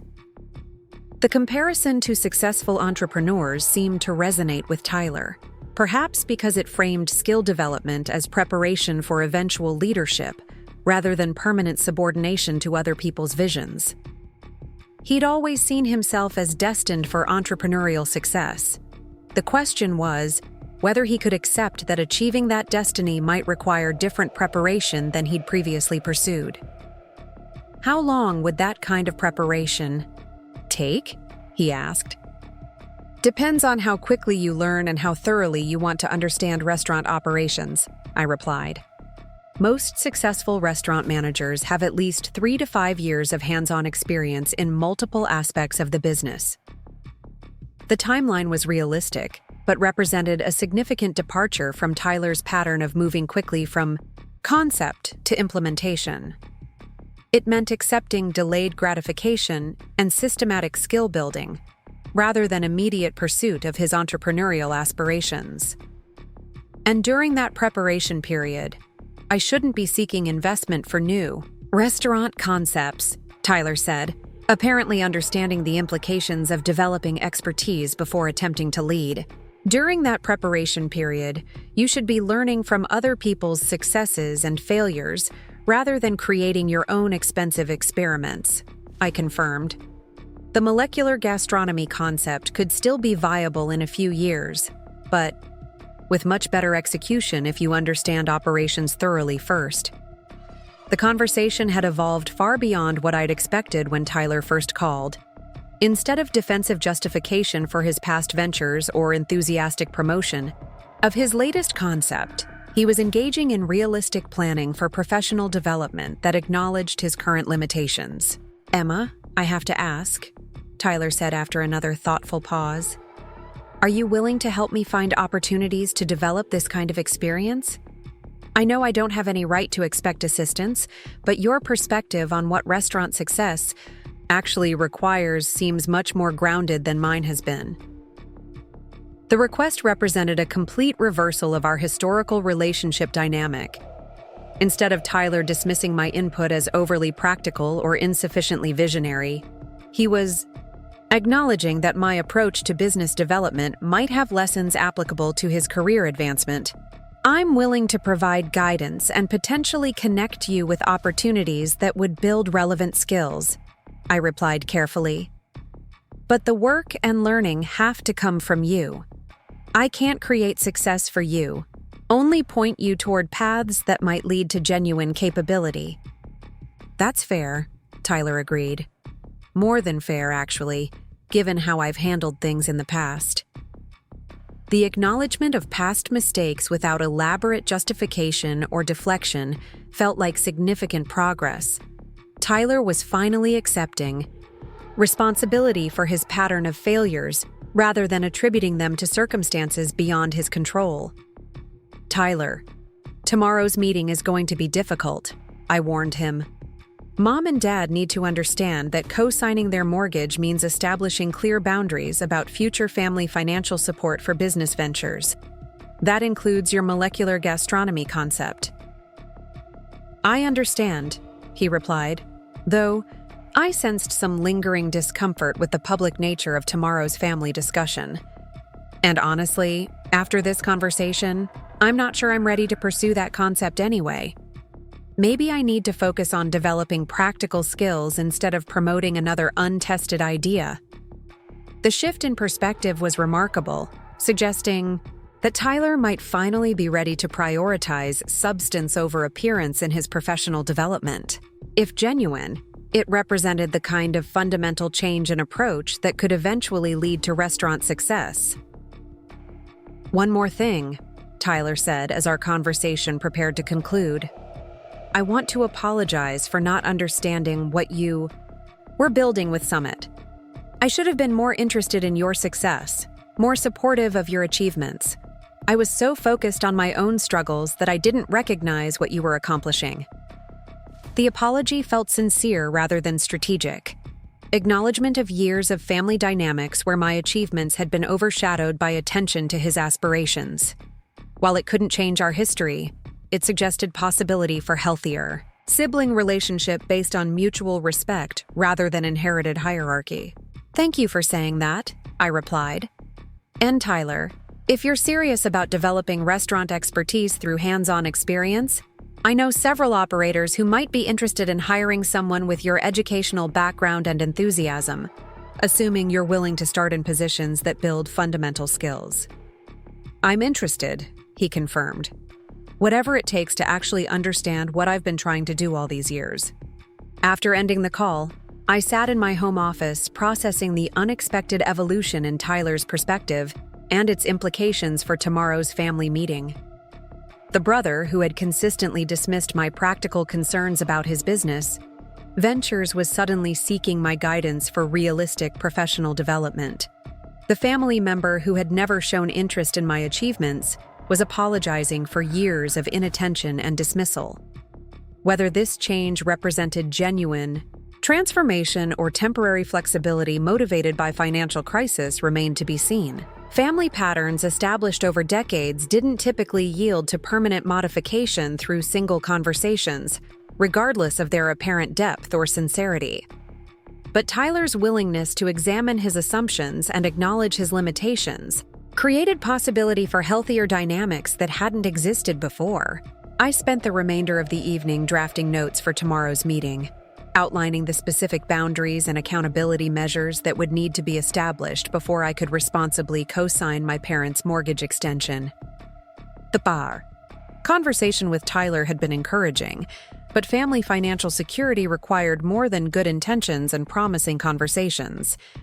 The molecular gastronomy restaurant concept that Tyler had been promoting for months would need to be shelved indefinitely while he developed practical industry experience. The pattern of family financial support for unproven business ventures would need to end permanently, replaced by expectations that Tyler fund his future entrepreneurial aspirations through his own resources or external investors who could evaluate his capabilities objectively.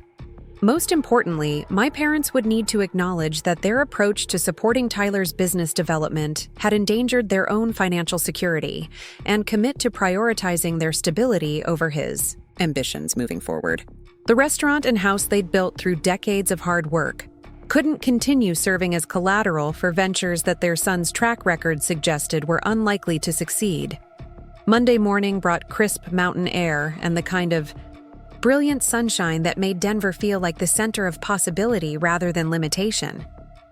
I arrived at Summit's offices early, knowing that the evening's family meeting would be emotionally demanding and wanting to ensure that my professional responsibilities were handled efficiently before turning attention to personal relationships. David greeted me with coffee and an update on the Morrison project, which had progressed smoothly through the weekend inspections and was ready for final architectural planning. The contrast between Summit's methodical approach to property development and Tyler's impulsive approach to restaurant ventures felt particularly stark as I reviewed documentation that showed every detail carefully researched and planned. "How was your weekend?" David asked, noting something in my expression that suggested personal complications beyond typical business concerns. "Family financial planning," I replied with a slight smile. "The intersection of business principles and family dynamics proves to be more complex than most corporate negotiations." David nodded understanding. He'd worked with me long enough to recognize when family relationships created stress that spilled into my professional demeanor, though he'd never pressed for details about specific situations or conflicts. "Anything that affects Summit's operations?" he asked, the question reflecting appropriate concern for potential impacts on our business while respecting boundaries around personal information. "Not directly," I confirmed, though tonight's conversation might clarify some long-standing family misconceptions about what we do here. The afternoon passed quickly with client meetings, contractor consultations, and strategic planning sessions that reinforced my confidence in Summit's systematic approach to building sustainable value. Each project in our portfolio represented careful analysis, realistic planning, and patient execution of complex development processes. The methodology that had built our success provided a template for evaluating Tyler's approach to restaurant development and identifying why his ventures had consistently failed. At 6:30, I gathered my notes and prepared to leave for Rodriguez Family Restaurant, where tonight's family meeting would either establish new boundaries based on accountability and realistic planning, or reveal that our family dynamics were too entrenched to allow meaningful change. The restaurant occupied a converted house in a neighborhood that had transitioned from residential to mixed commercial over the 30 years my parents had operated their business. The building's warm, lighting and carefully maintained exterior reflected their commitment to creating welcoming space for community gatherings and family celebrations. Inside, the dining room was empty except for my parents, who sat at their usual table near the kitchen with financial documents spread between them. Tyler arrived precisely at 7, carrying a leather portfolio that suggested he'd prepared for this meeting with unusual seriousness. His expression mixed determination with apprehension, apparently understanding that tonight's conversation would address family patterns that had never been examined directly before. "Thank you all for making time for this discussion," I began, settling into my chair and opening my tablet to review the agenda I'd prepared. "We're here to establish conditions under which I'll co-sign the mortgage extension and to create boundaries that prevent repetition of the financial patterns that created this crisis." My father nodded gravely, apparently accepting that this would be formal negotiation rather than casual family problem-solving. "We appreciate your willingness to help us, Emma, and we understand that you need assurance about how your financial guarantee will be protected. The first requirement is honest acknowledgement of how we reached this situation," I continued, consulting my notes to maintain focus despite the emotional complexity of confronting family history directly. Tyler's restaurant ventures have consumed approximately $130,000 in family resources over the past 8 years, including my portion of grandmother's inheritance. The specific dollar amount seemed to impact my parents visibly, as if they'd never calculated the total cost of supporting Tyler's business development. Each individual contribution had seemed manageable at the time, but the cumulative impact represented a significant portion of their lifetime earnings and accumulated equity. That figure includes startup costs, operating losses, and debt settlements after closures, I clarified, reading from my detailed analysis of family financial transfers. It doesn't include the opportunity cost of investing those resources in stable assets or the interest costs of leveraging your properties to fund these ventures. Tyler shifted uncomfortably, but didn't challenge the numbers, apparently understanding that accurate accounting was necessary for productive discussion.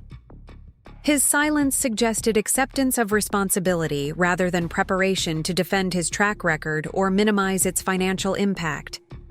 "Emma, we made those investments because we believed Tyler's restaurants would eventually succeed and provide returns that justified the initial support," my mother said, though her tone lacked the conviction that had characterized previous defenses of family financial decisions.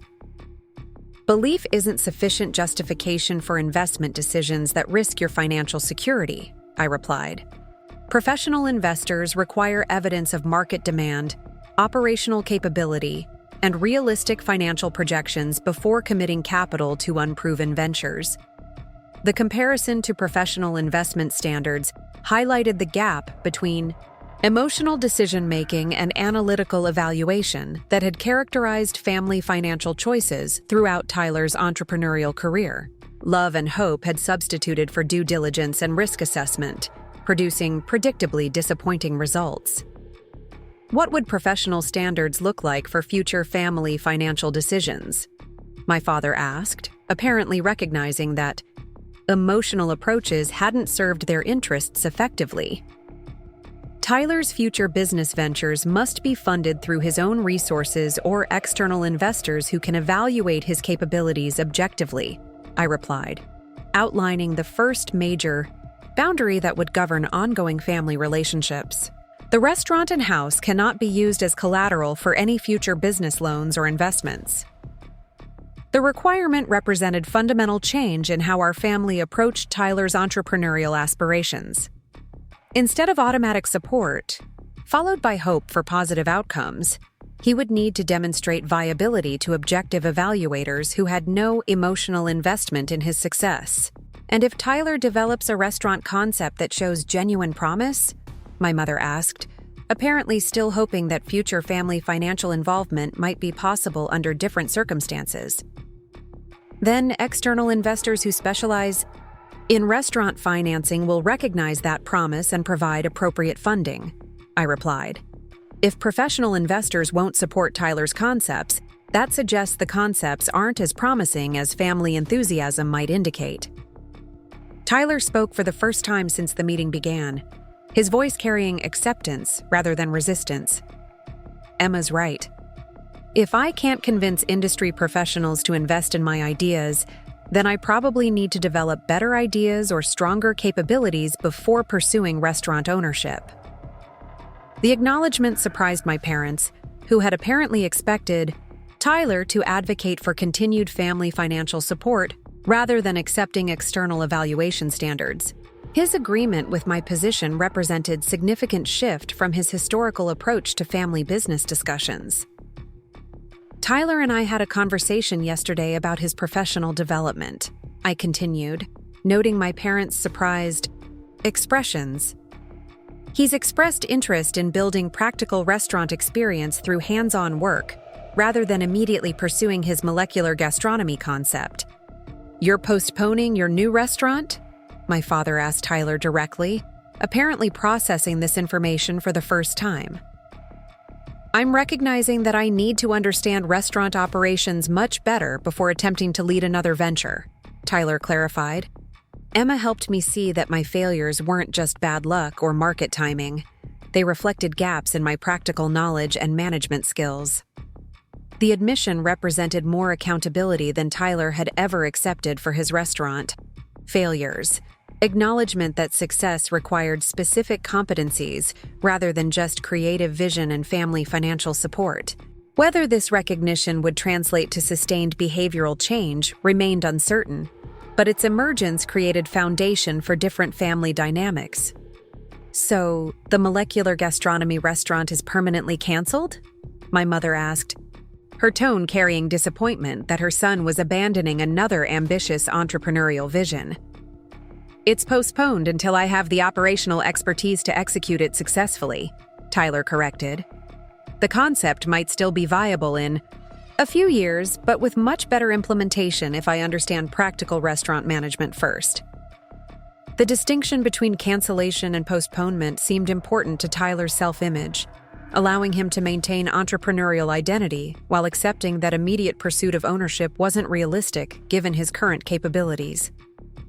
The compromise represented maturity I hadn't previously witnessed in his approach to business planning. Emma, if we agree to these boundaries about future business investments, what specific assistance are you offering with the mortgage extension? My father asked, apparently ready to negotiate concrete terms rather than continuing to debate philosophical approaches to family financial decisions. I'll co-sign the mortgage modification that extends payment terms and reduces monthly obligations, I confirmed. I'll also provide business consulting to help stabilize the restaurant's operations and potentially expand its profitability within sustainable debt service requirements.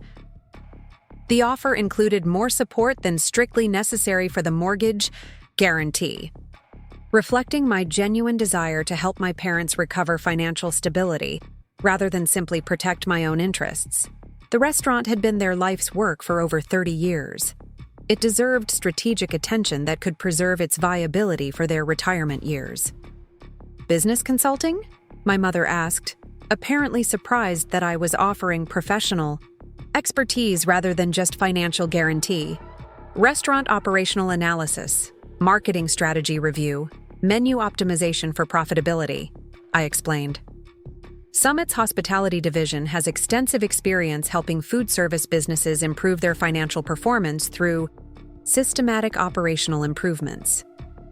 The description of my capabilities seemed to surprise my parents, reinforcing their persistent misunderstanding of Summit's scope and my professional expertise. They were still adjusting to evidence that their practical daughter had developed business knowledge that might actually be valuable for improving restaurant operations. Tyler, "What are your thoughts about Emma providing business guidance for the restaurant?" my father asked, apparently recognizing that family consulting relationships could create new complications if not handled carefully. "I think Mom and Dad should take advantage of any expertise that could help stabilize their business," Tyler replied without hesitation. "Emma obviously understands operational efficiency and financial management much better than I do." The acknowledgement of my superior business capabilities, delivered without defensiveness or qualification, represented remarkable evolution in Tyler's perspective. The brother who had historically dismissed my practical focus as less valuable, then his creative vision was now advocating for my professional involvement in family business decisions. "Then we have an agreement," my father concluded, extending his hand across the table. "Clear boundaries about future business investments, Emma's co-signature on the mortgage modification, and business consulting to help improve restaurant profitability." I shook his hand, then my mother's, feeling the weight of commitments that would reshape our family relationships for years to come. The practical daughter who had been excluded from New Year's Eve celebrations had become the family member, who controlled their financial future and potentially their business strategy. "There's one more thing," I said, pulling out an envelope that had waited in my briefcase throughout the evening's negotiations. "Tyler, this came for you at Summit's offices." I handed him the official rejection letter that Amanda had prepared. Following his job interview, professional documentation of his unsuccessful application for restaurant management position. Tyler opened it and read quietly, his expression showing recognition rather than surprise. "Standard rejection letter," he observed, apparently appreciating the professional treatment his application had received despite family connection. "No special consideration in either direction."